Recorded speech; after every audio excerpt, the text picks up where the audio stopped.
River Federal Constituency from Enugu State. Mr. Speaker, I want to particularly thank my colleague who just moved this motion. I also want to thank you for your introductory preamble, regarding what is happening to the distinguished Ekweremadu. Mr. Speaker, honorable colleagues, this matter is a matter that has to do with freedom. It has to do with this right and dignity of man. It has to do with justice for all. It has to do with fairness. Mr. Speaker, honorable colleagues, you are aware, as a man of letters and a lawyer, that there is a presumption of innocence. And in that presumption, the law deals with reasonable doubt, beyond all reasonable doubt. Even though we are not talking about conviction, the law also deals with ode otaram pattern, presupposing that you need to hear the other side. And as the facts I imagine, it is very clear, or it is an alternative narrative that shows that what may have been relied on in the haste may not be the truth. So I want to thank my colleagues for bringing this up. And nobody is saying anybody who is responsible for an act should not undergo the investigation or prosecution. But we must also realize that that presumption of innocence means that somebody should not unduly and hastily put in such a position that he would have suffered some jeopardy before you now have a finding of innocence. So, Mr. Speaker, honorable colleagues, the issue regarding the detention of the former Deputy President of the Senate has to do with, in law, what they call mens rea and actus reus. There is intent and there is the action. The combined effect is what makes a crime. And the protocols that are evident, the preliminary protocols in the arrangement of visa, the obtainment of visa, is very clear. It's clear to the extent that there was a disclosure of intent. What was the purpose? It is a man who wouldn't know, not a constitutional lawyer, that would go to the extent of saying this is the intent. There was nothing to be hidden.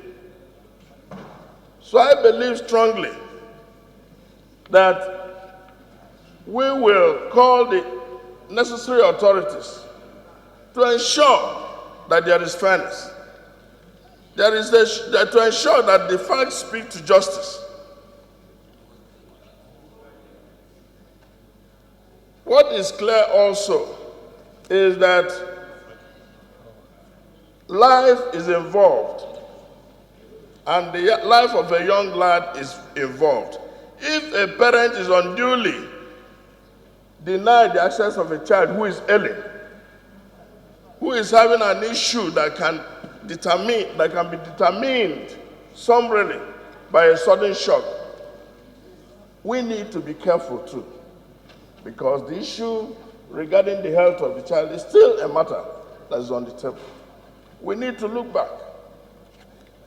So I want to thank my colleague, the members of this parliament, for rising to the occasion.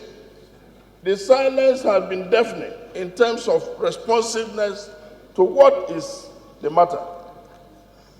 What are the protocols involved here? a holder of diplomatic passport, should he not be availed the use of that? More also is the fact that there should also be consular services to Mr.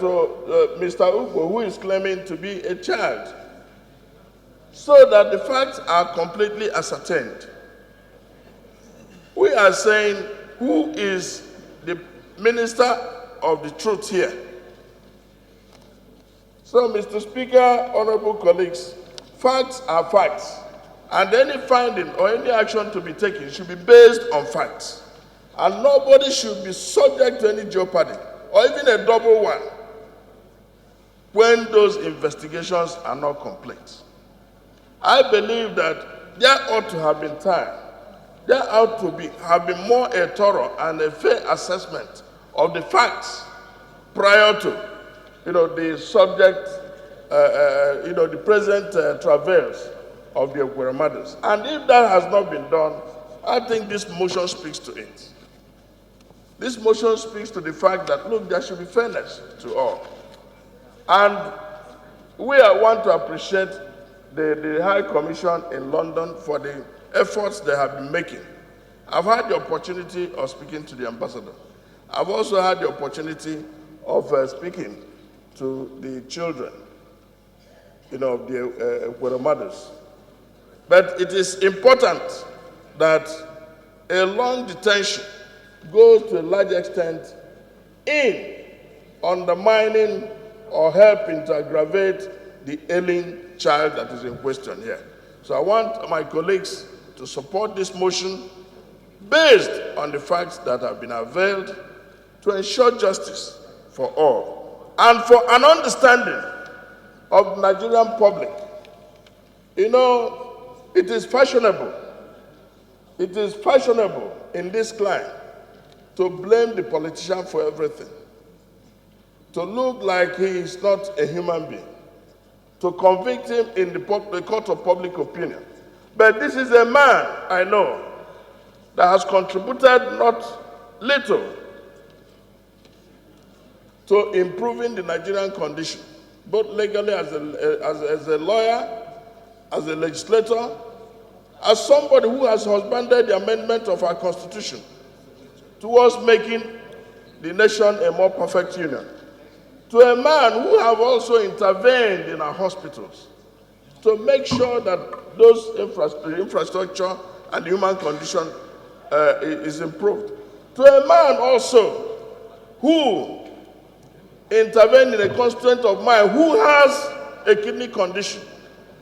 He was able to assist in terms of facilitating the assistance for